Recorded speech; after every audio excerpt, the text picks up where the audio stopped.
World of Warcraft, The Story of the Lich King, Part 1.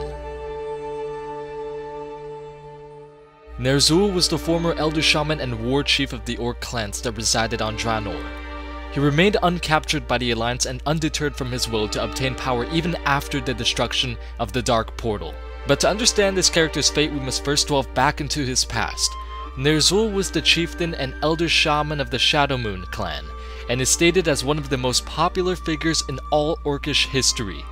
He was admired, respected, and revered by many of his peers due to his deep connection to the ancestral spirits, and he was the closest thing that the Orcs had to a single leader. What many of them did not know, however, was that behind this facade, Ner'zhul had a hunger and lust for more power. This hunger and lust for more power inevitably drew the attention of the Eredar Lord Kil'jaeden.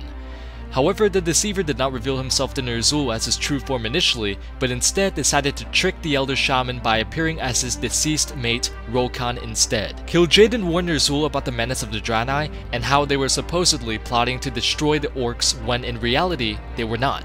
Eventually, this false spirit of Wotlk introduced Ner'zhul to Kil'jaeden, who then began to tell Ner'zhul of the Draenor's past treachery.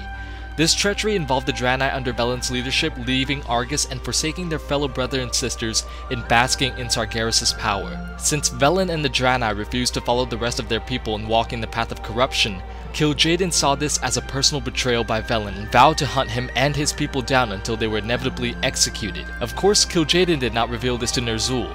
He wanted to manipulate the Elder Shaman, and he succeeded.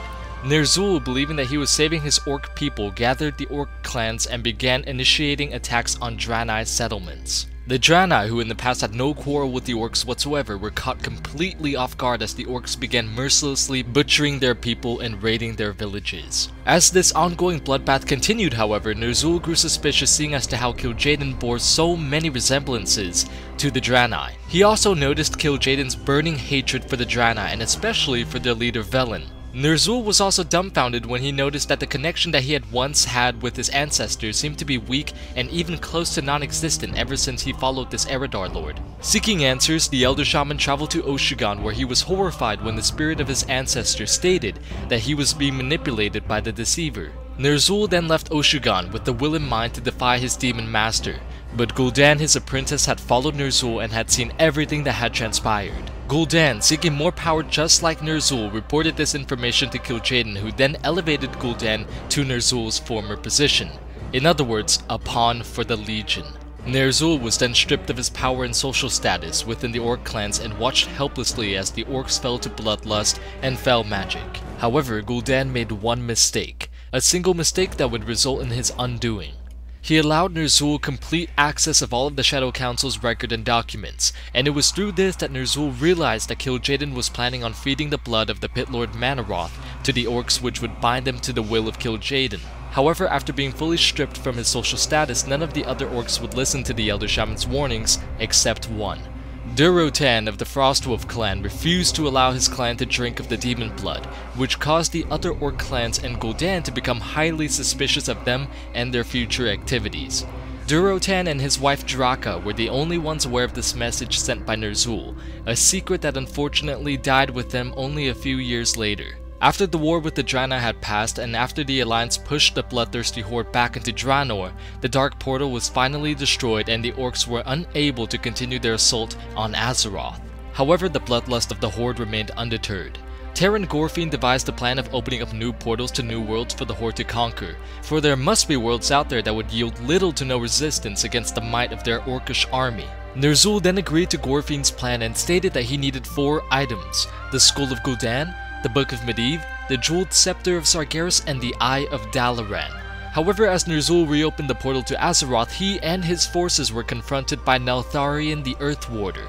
Neltharion offered his own children in exchange for a safe passage into Draenor, and they formed an alliance where Deathwing prepared the Horde for several key battles to steal 2 artifacts from the Alliance. After acquiring these artifacts, one of the 4, the Skull of Gul'dan, began to influence the Elder Shaman deeply. It whispered to him and spoke to Ner'zhul through its last remains, and upon hearing its whispers, Ner'zhul began to neglect his people more and more, and he became more concerned with his own lust for power rather than the well-being of the Horde. He kept this train of thought as he began to open up many portals around Draenor that began to tear the world apart. The chaotic energies from these rifts not only tore the planet apart from the inside out, but also transformed many of the black dragonflight into nether drakes. He then ordered his followers through the portal until one of them, Obrys, protested against Ner'zhul's decision and suggested that they stop the ritual in order to help the rest of the horde. Ner'zhul did not take lightly to this and killed Obrys on the spot, which caused the rest of his followers to march through the portal without question. What awaited on the other side was absolute chaos. The Eredar Lord Kil'jaeden was waiting for the Elder Shaman and his followers and thus began to torture Ner'zhul multiple times, while keeping the Shaman's spirit alive. Kil'jaeden broke Ner'zhul's spirit and willpower until the Elder Shaman eventually agreed to re-enter the service of the Burning Legion. Not taking any chances, however, Kil'jaeden instructed that the Nathrezim bind Ner'zhul's spirit into a set of armor and a crafted rune blade in order to contain and control the future would-be-known Lord of Undeath. Ner'zhul, imprisoned within the suit of armor and malevolent rune blade, awaited patiently for his opportunity for revenge, and this opportunity openly presented itself when a former Paladin of the Light would inevitably fall into the path of vengeance, and agreed to free this Lord of Darkness.